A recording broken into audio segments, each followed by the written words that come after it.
بسم اللہ الرحمن الرحیم۔ حضرت عمر فاروق رضی اللہ تعالی عنہ کا واقعہ شہادت۔ حضرت عمر فاروق رضی اللہ تعالی عنہ کے دور خلافت میں جتنی فتوحات ہوئی اس کی دنیا میں مثال نہیں ملتی۔ آپ رضی اللہ عنہ کی شان و شوکت اور فتوحات اسلام سے باطل قوتیں پریشان تھیں۔ فیروز نامی پارسی مغیرہ بن شعبہ رضی اللہ تعالی عنہ کا غلام تھا، وہ چکیاں بنانے میں ماہر تھا۔ حضرت عمر فاروق رضی اللہ عنہ کے دور حکومت میں ایرانی فتوحات سے اس قدر ناکام تھا کہ اس کے دل میں حضرت عمر فاروق رضی اللہ تعالی عنہ سے انتقام لینے کی آگ بھڑک رہی تھی۔ ایک روز وہ اپنے مالک کی شکایت لے کر حضرت عمر فاروق رضی اللہ تعالی عنہ کے پاس آیا اور اپنے آقا کے بھاری مسئول مقرر کرنے کی شکایت کی کہ اس کے آقا مغیرہ بن شعبہ رضی اللہ عنہ نے اس سے روزانہ 4 درہم وصول کرتے ہیں، آپ اس میں کمی کروا دیجئے۔ آپ رضی اللہ تعالی عنہ نے دریافت کیا کتنا وصول کرتا ہے؟ بتایا 4 درہم یومیوں۔ آپ نے فرمایا پھر تو تمہارے فن اور کاراگری کے لحاظ سے مناسب ہے، زیادہ نہیں ہے۔ یہ جواب سن کر وہ غصے میں آگ بگولا ہو گیا اور آپ رضی اللہ عنہ کو قتل کرنے کا مکمل ارادہ کر لیا۔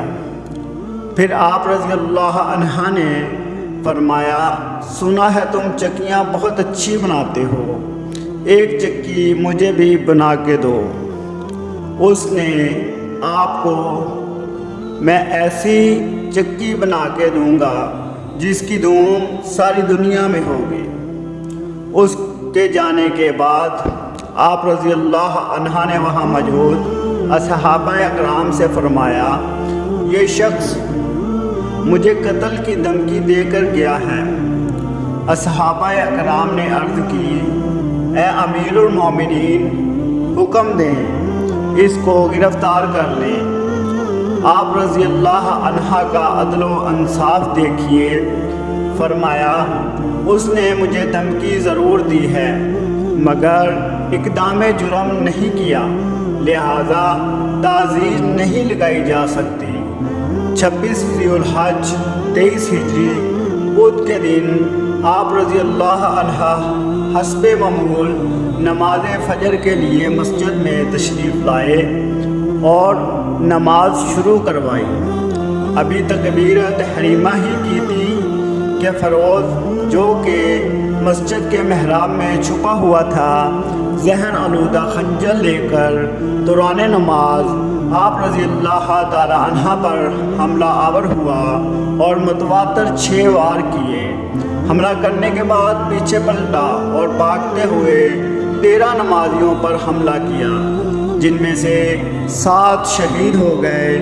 ایک نمازی نے آگے بڑھ کر اس پر کپڑا ڈالا اور اسے پکڑ لیا۔ جب اس بدبخت نے دیکھا کہ اب میں پکڑا جا چکا ہوں تو اپنے ہی خنجر سے خودکشی کر لی۔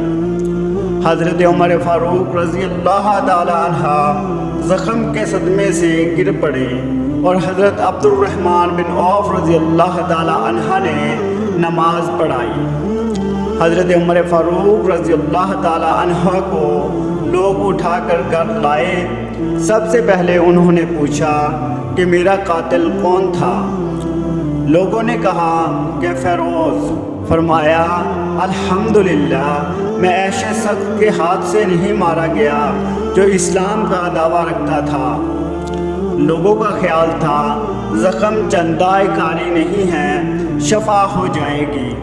چنانچہ ایک طبیب بلایا، اس نے نبید اور دودھ پلایا دونوں چیزیں زخم کی راہ باہر نکل آئیں۔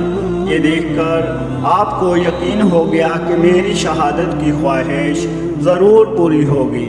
چنانچہ اپنے بیٹے حضرت عبداللہ بن عمر رضی اللہ عنہ کو بلایا اور فرمایا، حضرت عائشہ رضی اللہ عنہ کے پاس جاؤ، میرا سلام کہنا اور درخواست پیش کرنا کہ عمر رضی اللہ تعالی عنہ آپ سے اجازت طلب کرتا ہے کہ رسول اللہ صلی اللہ علیہ وآلہ وسلم کے پہلو میں دفن کیا جائے۔ حضرت عبداللہ رضی اللہ تعالی عنہ حضرت عائشہ رضی اللہ عنہ کے پاس آئے، وہ رو رہی تھی۔ حضرت عمر فاروق رضی اللہ تعالی عنہ کا سلام کہا اور پیغام پہنچایا۔ حضرت عائشہ رضی اللہ تعالی عنہ نے کہا، اس جگہ کو میں نے اپنے لیے محفوظ رکھنا چاہتی تھی، لیکن میں آج عمر رضی اللہ تعالی عنہ کو اپنے آپ پر ترجیح دوں گی۔ کوئی اور ہوتا تو میں انکار کر دیتی، لیکن حضرت عمر فاروق رضی اللہ تعالی عنہ نے کو کیسے انکار کروں جس نے مشکل کے وقت میرا ساتھ دیا تھا۔ عبداللہ رضی اللہ تعالی عنہ واپس آئے۔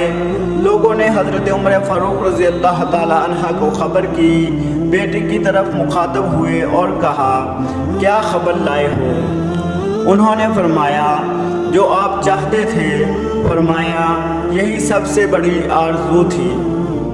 پھر حاضرین محفل کو ایک بار پھر وصیت کی، جب میرا انتقال ہو جائے تو میری میت ام المومنین حضرت عائشہ رضی اللہ تعالی عنہ کے حجرے کے دروازے پہ جا کر رکھ دی جائے، میرے چہرے سے کفن ہٹا دیا جائے اور ایک مرتبہ پھر سے حضرت عائشہ رضی اللہ تعالی عنہ سے روضہ اقداس میں تدفین کی اجازت طلب کی جائے۔